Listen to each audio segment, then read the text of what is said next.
চলেন আজকে তথাকথিত অরাজনৈতিক সংগঠন হেফাজতে ইসলামের কয়েকটা সমালোচনা করি। প্রথম যে প্রশ্নটি অবধারিতই আসে সেটা হচ্ছে, হেফাজত আসলে কি রাজনৈতিক সংগঠন নাকি অরাজনৈতিক সংগঠন? এখন কথা হচ্ছে, কোনো একটা দল যদি নির্বাচন প্রক্রিয়ায় অংশগ্রহণ না করে আমরা সেটাকে অরাজনৈতিক সংগঠন বলি, কিন্তু এই দলটাই যখন রাজনৈতিক কোনো কারণে নিজেদের চাহিদা পূর্ণ করে এবং রাজনৈতিক নেতাদের সাথে তাদের লিয়াজও থাকে এবং তাদের থেকে সে বেনিফিটেড হয়, তাহলে সেটাকে আসলে অরাজনৈতিক সংগঠন বলার কোনো স্কোপ নাই। দ্বিতীয়ত হচ্ছে, হেফাজতকে কেন মানুষ এখন ভালোভাবে নিতে পারে না, হেফাজত কেন মানুষের হৃদয়ে জায়গা করতে পারে না? প্রথমত আমি যদি বলি যে হেফাজতের সব থেকে বড় একটা কর্মসূচি ছিল 2013 সালের 5ই মে, ঢাকা অবরোধ নামে একটা কর্মসূচি ছিল এবং সেখানে আমিও গিয়েছিলাম। সেখানে যে কর্মসূচিটা ছিল সেটা নিতান্তই একটা অরাজনৈতিক কর্মসূচি। সেখানে শাহবাগে তথাকথিত কিছু নাস্তিক মুরতাদ রাসূলুল্লাহ সাল্লাল্লাহু আলাইহি ওয়াসাল্লামকে খুবই দৃষ্টিকটুভাবে কথা বলে তার সম্পর্কে, এবং সেইটার প্রতিবাদে বাংলাদেশের ধর্ম, বর্ণ, রাজনৈতিক দল নির্বিশেষে সকল মানুষ ঢাকাতে গিয়ে অবরোধ করে এবং সেখানে 5ই মে আওয়ামী লীগ সরকার একটা ম্যাসাকার সৃষ্টি করে, একটা নারক হত্যাকাণ্ড সে চালায়, নবীপ্রিয় মুসলমানদেরকে সেখান থেকে তাড়িয়ে দেয়। এবং দেখেন আজকেও রাজনৈতিক প্রেক্ষাপট পাল্টিয়েছে। হেফাজত এই আওয়ামী লীগের পুরো সময়টাতে 2013 সাল থেকে এই 2024-এর জুলাইয়ের শেষ পর্যন্ত কিংবা আগস্টের 5 তারিখ পর্যন্ত তারা কিন্তু তাদের শহীদদের কোনো হালনাগাদ কিংবা সঠিক কোনো তথ্য কিংবা লিস্ট তারা তৈরি করতে পারে নাই, এবং সেখান থেকে আমি বলবো যে তারা একটি ব্যর্থ দল।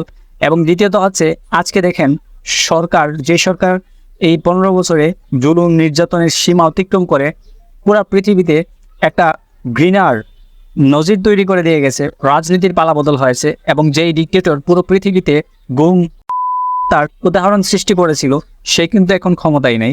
সে ক্ষমতায় নাই এবং তার বিরুদ্ধে আনিত সকল অভিযোগের সবাই সঠিক তদন্ত যাচ্ছে এবং মামলাও করা হচ্ছে। কিন্তু আজকে পর্যন্ত হেফাজতের 2013 সালের 5ই মেতে কারা কারা নিহত হয়েছিল, কারা কারা শহীদ হয়েছিল, আজকে তার কোনো সঠিক তথ্য পাওয়া যায়নি। এবং হেফাজতের কোনো স্টেক হোল্ডার কিংবা কোনো দায়িত্বশীল কিন্তু আজকে পর্যন্ত হেফাজতের তখন নবীপ্রেমিক কারা কারা শহীদ হয়েছিল সেই কোনো তথ্য তারা আজকে জাতির সামনে তুলে ধরতে পারে নাই, এবং তারা কোনো মামলার কোনো ব্যবস্থা কিংবা কোনো ইচ্ছাও তাদের মধ্যে নাই। তাহলে আমরা বলেই নিতে পারি যে কোনো দল যদি রাজনৈতিক প্রক্রিয়া কিংবা নির্বাচনী প্রক্রিয়ার ভেতর দিয়ে নাও যায় এবং কোনো রাজনৈতিক সুযোগ সুবিধা গ্রহণ করে, তাহলে সেটা অবশ্যই একটা রাজনৈতিক দল। এবং আমি ব্যক্তিগতভাবে মনে করি যে হেফাজতে ইসলাম হচ্ছে একটা সুবিধাবাদী রাজনৈতিক দল। এবং সেখানে আমি আহমদ শফী হেফাজতের যে আমির ছিলেন এবং হেফাজতের যে মহাসচিব ছিলেন জুনায়েদ পাবনগরী, আমি তাদের সম্পর্কে কোনো কিছু বলতে পারবো না, আমার ক্ষমতাও নাই বলার, কারণ তারা হেফাজতের সংগঠনে থাকা অবস্থায় তারা সমালোচনার ঊর্ধ্বেই ছিল। কিন্তু তাদের পরবর্তীতে যারা হেফাজতের নেতৃত্বে এসেছে তারা প্রত্যেকেই প্রশ্নবিদ্ধ হবে এবং তারা প্রত্যেকেই জনমানুষের কাছে দায়বদ্ধ থাকবে। কারণ আজকে যারা মা হারা হয়েছে, যেই বাবারা সন্তান হারা হয়েছে কিংবা যেই সন্তানরা বাবা হারা হয়েছে, তাদের আজকে কোনো সঠিক তদন্ত হেফাজত করতে পারে নাই। এবং তারা যদি পরবর্তীতে কোনো কর্মসূচির ডাকও দেয়, আমার মনে হয় না যে তারা তাদের পাশে আর বাংলাদেশের মুসলমানদেরকে খুঁজে পাবে। আমি হেফাজত সম্পর্কে খুবই ক্লিয়ার মাইন্ড ছিলাম এবং আজকের এই হেফাজত নিয়ে আমি খুবই বিব্রত এবং আমি খুবই হতাশ।